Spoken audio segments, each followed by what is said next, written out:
안녕하십니까. 예, 굉장히 어색해하지. 모닝 미팅 끝나자마자 지금 저희가 두 개를 오늘 녹음합니다. 스튜디오가 옆에 있으니까 우리 회의실 바로 옆에 있어요. 그래서 어떤 분이 좀 약간 허름해 보이지만 저희 편합니다. 네. 사실 금요일날 그 넷플릭스 실적 나온 거 갖고서 김혜연 연구원이 저한테 제 방에 찾아와가지고 막 여러 설명을 하길래 내가 야, 월요일 얘기하자. 머리 아프니까 그냥 그랬었는데. 사실 금요일날 실적 나오고 나서 한 4% 빠졌죠. 예, 시간 외부터 바로 이제 좀 하락 반응이 나왔고요. 한 3% 정도 시간 내에서 이제 하락 마감을 했고 정규장에서 이제 4% 하락 마감했습니다. 실적이 어떻게 나온 거죠? 넷플릭스가? 일단 기본적으로는 좀 이제 혼조된 양상을 보였다라고 보시면 되는데 기존에 투자자들이 많이 주목했던 가입자 증가에 있어서는 분명히 서프라이즈가 나왔고요. 그렇죠. 가입자는 가이던스도 엄청 좋던데. 예, 가이던스 760만 명 대비 20% 이상, 20% 그렇죠. 가까이 상회한 884만 명이 나왔고요. 근데 반면에 이제 매출액 성장률이나 영업이익률 측면에서는 조금 이제 컨센을 하회하면서 투자자들은 이제 이쪽 부정적인 사이드에 조금 더 이제 포커싱을 했던 것 같습니다. 이익이 컨선 대비 좀 많이 안 나온 거잖아, 이 정도면. 예, 맞습니다. 10%가 넘으니까. 맞습니다. 매출은 거의 부합하게 1% 정도 하회하는 수준에서 끝났지만 영업이익은 이제 두 자릿수 이상 이제 컨센을 하회하면서 조금 이제 뭐 좀 안 좋게 보던 사람들 입장에서는 좀 실망스러운 부분이 드디어 나왔다. 이렇게 이제 보시는 것 같습니다. 예.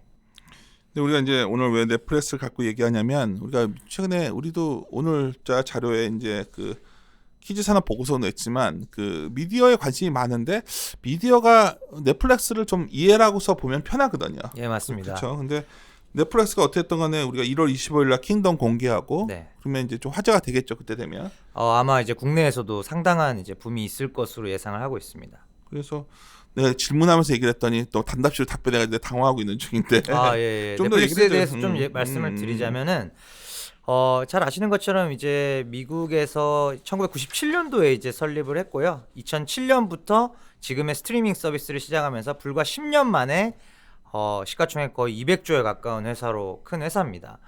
이 회사가 하는 일을 보시면은 이제 뭐 드라마, 뭐 영화, 다큐멘터리, 그다음에 키즈, 또 애니메이션 이런 전 분야의 컨텐츠들. 그 내용 우리가 수없이 했고 네. 우리가 궁금한 건 컨퍼런스 콜이라든가 이런 내용들 네. 그런 내용 좀 해달라고. 이번 이제 컨퍼런스 콜에서 이제 보시면은 자료를 보시면은 상당히 이제 강조를 했던 부분이 넷플릭스가 기존에 잘하던 이제 드라마뿐만 아니라 영화에서도 상당한 자신감을 얻었다는 그치. 부분입니다. 그래서 버드박스라는 이게 뭐야? 사진도 나왔던데. 이게 이제 넷플릭스 오리지널 영화이고요. 자료 3페이지에 그림 7번을 보시면 이제 산드라 블록 잘 아실 텐데요. 산드라 블록 주연의 버드박스라는 영화가 작년 12월 중순쯤에 이제 스트리밍 공개가 됐습니다. 그러고 나서 한 3, 4일이죠. 첫 1주 동안 약 4,500만 명이 관람을 했고요. 첫 4주 동안 약 한 달, 즉 한 달이죠. 한 달 동안에 약 한 8천만 명이 이제 관람을 하면서 이 8천만이라는 숫자가 큰 숫자지만 감이 잘 안 오실 텐데 이 그 같은 페이지에 그림 8번 그림을 봐주시면 지금까지 있었던 역대급 블록버스터 영화들의 첫 주차 그 관객 동원이랑 비교를 해봤습니다. 그래서 보시면은 거의 어벤져스급이네. 맞습니다. 보시면은 이제 이 버드박스란 영화가 어벤져스 2, 트랜스포머 3 이 정도가 첫 주차에 한 4,500만 정도 동원을 했었거든요. 그래서 이 정도 급의 영화가 넷플릭스에서 처음으로 나왔고 이런 자신감들이 굉장히 지금 고무된 상태에서 넷플릭스 컨퍼런스 콜이 이루어졌고요. 특히 또 하나 강조드리고 싶은 부분은 상당히 새로운 시도들이 있다는 거죠. 예를 들면은 블랙미러 벤더스 네치라는 이제 넷플릭스 오리지널이 있습니다. 그걸 보시면 우리가 그 동영상, 그러니까 영화가 짧은 영화인데 동영상을 보다가 우리가 선택할 수 있습니다. 예를 들어 이 주인공 A를 죽이시겠습니까? 뭐 죽인다, 살린다. 뭐 이제 좀 나이가 드신 분들은 기억하실 텐데 옛날에 그 이휘재의 인생극장이라고 뭐 A 또는 B를 선택해서 나이가 너무 든 것 같은데 이제 선택해서 이제 하는 건데 넷플릭스에서 밝힌 게 이 벤더스 네치를 위해서 약 한 수천 가지의 시나리오를 다 이제 영상화를 해놨고 유저들이 그 패스 경로들을 이제 선택하면서 자기만의 어떤 그 영화를 볼 수 있다는 그런 이제 상호작용이 가능한 컨텐츠도 처음으로 올라오기 시작했고 이 부분에 대해서도 많은 크리에이터들이 이런 쌍방작용이 가능한 컨텐츠들을 그 창작하기 위해서 기꺼이 지금 기다리고 있다라는 코멘트를 했거든요.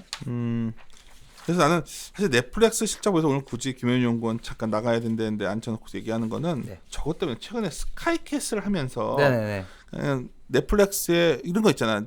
그게 넷플릭스에 방영된다고 하더라고. 방영되고 있습니다. 그러니까 막 엄청 좋게들 얘기를 하는데 네. 사실 그 수익 구조를 보면 이게 우리나라 드라마와 예. 넷플릭스의 관계를 좀 맞습니다. 투자자들 이해해 주셨으면 예. 해가지고 오늘 아침에 잠깐 불러. 그러니까 이제 이 넷플릭스로의 판권 판매가 이루어지는 경우가 이제 크게 보면은 이제 글로벌 전체로 판권이 팔리는 경우가 있고, 그러니까 이 범위가 중요하다는 거죠. 아니면 한국에만 한정해서 판권을 파는 경우도 분명히 있습니다. 그러면은 한국에 한해서 팔 때랑 전체 글로벌로 팔 때 그 판가 차이는 뭐 정확하게 알려진 수치는 없습니다만 최소한 10배 이상 차이가 난다는 미스터 선샤인은 예. 해외로 판 거고 글로벌로 판 거고요. 이거는 한국에서만 한 거니까 별로. 뭐 그렇죠. 이건 바운더리가 명백하게 제한돼 있고 소재를 생각해 보시면 이해가 좀 되실 것 같아요. 이런 이제 스카이캐슬 같은 류의 소재들은 아무래도 이제 우리나라 문화권 밖에서는 조금 공감하기가 쉽지 않은 그런 소재의 독특성 그런 걸 감안해 보신다면은 이 판권 판매 자체가 글로벌을 대상으로 하고 있느냐 아니면 어떤 특정 지역을 바운더리로 하고 있느냐 여기에 따라서 가격은 사실은 천차만별입니다. 네. 그러다 보니까 최근에 이제 그런 해외로 판매할 수 있는 넷플릭스 판매할 수 있는 그런 드라마가 잘 안 보이다 보니까 스튜디오 드래곤이나 뭐 이런 것들이 부진한 건가? 조금 이제 슬로우 다운이 되어 있는 상황인데 지금 이제 아람브라 궁전의 추억 이후로 1월 26일에 방영 이제 예정되어 있는 로맨스는 별책부록 이제 이게 이종석 씨 주연이고 중국에서 굉장한 인기가 있는 분이죠. 그리고 이나영 씨가 오랜만에 복귀하는 드라마인데 요거는 지금 넷플릭스에 판권이 팔렸습니다. 아마도 이제 글로벌 버전으로 팔린 것으로 추정이 되고 있는데 이 로맨스는 별책부록을 시작으로 5월 달에 이제 역대급 최고의 올해 기대작인 아스달 연대기가 옵니다. 그래서 왜 기대작이야 그게? 이게 지금 이제 뭐 제작비도 제작비고요. 주연이 지금 송중기 주연, 그러니까 송중기, 장동건, 김지원. 그러니까 주연도 굉장히 빵빵한 그 스타급들을 기용을 했고 아직 미확정입니다만 중장기적으로는 한국 드라마도 결국은 시즌제를 지향해야 되는 부분이 있고요. 그런 부분에 있어서 굉장히 중요한 이제 후보작 중에 하나가 이 바로 아스달 연대기입니다. 그래서 요게 이 드라마가 나올 때쯤을 전후로 해서 넷플릭스 판매, 넷플릭스 향 글로벌 판매 그리고 중국 향과도 또 이제 뭐 상당히 긍정적인 그런 어떤 협상들이 있을 것이 거의 분명하기 때문에 요때를 전후로 모멘텀은 이제 쭉 이제 업트렌드로 갈 것으로 보고 있습니다. 하여튼 넷플릭스가 참 외국 그 해외 주식 투자하시는 분들 관심이 많은데 좀 당분간은 좀 슬로우해지겠네 이쪽도. 일단은 이제 연초 대비 20% 이상 좀 가파르게 올랐습니다. 다른 빵 주식들하고 비교를 해보셔도 작년 12월 달에 저점 대비는 거의 한 40%가 급하게 오른 상황이기 때문에 또 이제 실적이 나온 상태에서 쇼크는 아니었지만 약간 혼조세에서 일단 차익 실현 욕구도 굉장히 강했을 거고요. 그래서 지금 한 340불대 전후의 현재 주가 상황에서는 이제 공격적인 매수보다는 조금 이제 추이를 지켜보자는 쪽으로 지금 미국 내 투자자들의 분위기는 형성되고 있는 것 같습니다. 오케이. 하여튼 미디어 전반적인 좀 분위기 좀 살펴보려고 그랬는데 뭐 우리가 원하는 수준까지 얘기는 못했어요. 왜냐면 얘기하기가 좀 제약이 있어서 하다 보니까 중요한 거는 최소한 오늘 왜 이걸 굳이 말씀을 드렸냐면 스카이캐슬 하면 넷플릭스에 나오니까 넷플릭스가 돼서 막 이런 거랑 완전히 그 수익 구조가 좀 다르다는 거. 굉장히 복잡합니다. 복잡하다는 거. 그래서 추후로 이런 건들은 어떻게 하셔야 되냐면 제가 자료로 보통 정리해 드리니까 다음에 자료에서 좀 정리해가지고 설명을 드릴게요. 예, 맞습니다. 그 긴 인터뷰 때 불러주시면 인터뷰는 안 해야. 뭐 말씀을 제대로 드리겠습니다. 아침에 일정 보시고 마무리 드리도록 하겠습니다. 예, 감사합니다. 예, 감사합니다. 네, 감사합니다.